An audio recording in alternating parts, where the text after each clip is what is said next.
Agradecimentos. A minha família, que ao som do berrante, alertou-me para dar vida às visões do passado através do desenho.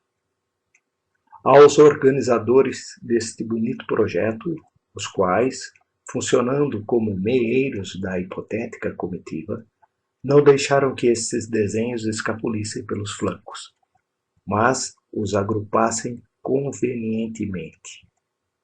Aos meus amigos, e quantos, que, atuando na culatra, não permitiram o recuo nas ideias desta obra, incentivando-me incessantemente a levá-las avantes, até que este sonho, acalentado há tanto tempo no íntimo do meu coração, pudesse, enfim, tomar a forma que imaginei no ato da criação.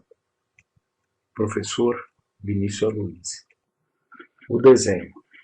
O desenho desperta em todos nós, desenhistas, uma irresistível vontade de nos transportarmos através da imagem gráfica para uma época desejada, bem como para um local pretendido. Assim sendo, os desenhos que ilustram este livro evocam um tempo de meninice passado na bucólica Lambari, Piapara. Das inspiradas histórias contadas pelo Nono sobre os encantos da bela Itália, com seus fantásticos tesouros artísticos, passávamos em seguida a convivência com amigos e parentes que lidaram com comitivas, arreatas, apetrechos e tralhas. O som característico do berrante ao longe trazia até nós o nostálgico toque daqueles heróis que vasculhavam os sertões mato-grossenses, buscando trazer a res magra até nossas invernadas de engorda.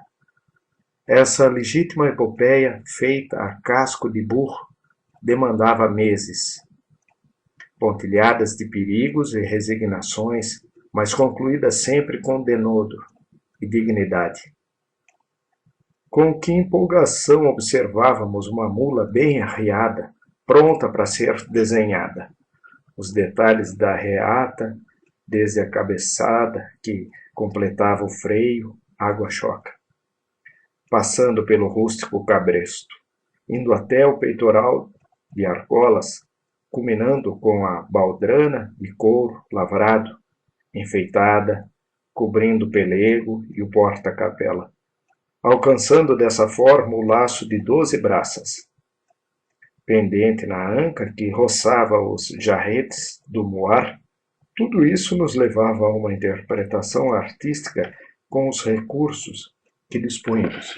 A rapidez no traço, nos desenhos, era obtida na tentativa de acompanharmos a arremetida da marcha batida dos animais marchadores, que deixavam as marcas de seus cascos carimbados na grossa areia, que sufocava a atrevida barba de bode, o único arbusto que teimava em vicejar naquele ambiente hostil.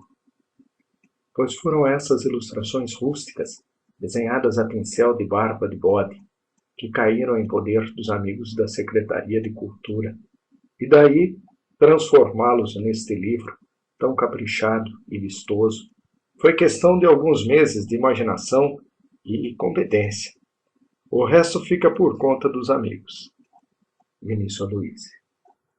Boiadas, boiadeiros e tropeirismo, por Francisco Marins, escritor. No exame da formação brasileira e desbravamento das fronteiras internas, o estudioso encontra muitos tipos de herói a exaltar. Para alguns seriam os primeiros aventureiros que foram aos sertões explorar as minas, aqueles que, em versos de Bilac, seriam os plantadores de cidade. Para outros ainda, os que consolidaram conquistas bandeirantes, domando as matas para o criame de gado e tornando possível a agricultura familiar ou extensiva. Dentre os que permitiram durante mais de 400 anos que o Brasil se conquistasse, está a figura do tropeiro boiadeiro, que, como verdadeiro novo bandeirante, permitiu a circulação de mercadorias como o ouro dos garimpos, o açúcar dos engenhos, o café das fazendas, os moares e o gado. E na sequência de uma perspectiva despretensiosa de volta às origens, vamos encontrar a primitiva pecuária de gado vácuo, possibilitando o crescimento das tropas de Moares e a intensa atividade do boiadeiro, o nosso vaqueano. Assim, tropas e boiadas têm crescimento paralelo e ambas caminharam praticamente juntas. A grande pecuária do Rio Grande do Sul principiou depois que os jesuítas, resistindo aos avanços bandeirantes, encheram de gado os campos do continente de São Pedro. E para ir buscar o boi, houve sempre o concurso das tropas e dos boiadeiros. Em Vida e Morte do Tropeiro, o estudioso Aloísio de Almeida nos conta a história dramática das viagens boiadeiras de Minas, Goiás e principalmente de Mato Grosso para São Paulo, e o papel extraordinário que teve a Feira de Sorocaba, naquela época em que a circulação das riquezas dependia do lombo dos Moares. O próprio folclore guardou lendas e ditos que se eternizaram em versos e composições sertanejas e na toada de cantores poéticos, entre esses os do inesquecível Raul Torres. Grande negociante de animais, em princípios do século XIX, foi José Gomes Pinheiro Machado, fundador de Botucatu, a partir de Itapetininga. Em nossa cidade, nas últimas décadas, também estiveram em atividades tropeiros e boiadeiros. Kim Totó, Moacir Fabiano, Lauro Branco, Chico Emílio, Zico Alemão, Nico Goiaba, Zé Rocha, João Martins, Jaime Pinheiro, Nabor Teixeira, Dão Pedroso, Fernando Dias, Galerani, Tô Leonel, Chico Leonel.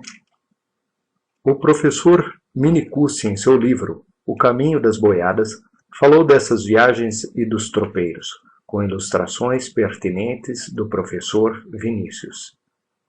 Infelizmente, muito da saga dos boiadeiros se perdeu porque não tivemos, ao tempo, o concurso de fotos. Assim, os bicos de pena do professor Vinícius são preciosos por interpretarem à perfeição a realidade dessas atividades que já passam a constituir lembranças do passado, inclusive a toada chorada dos ponteiros que, com seus berrantes, conduziam as manadas.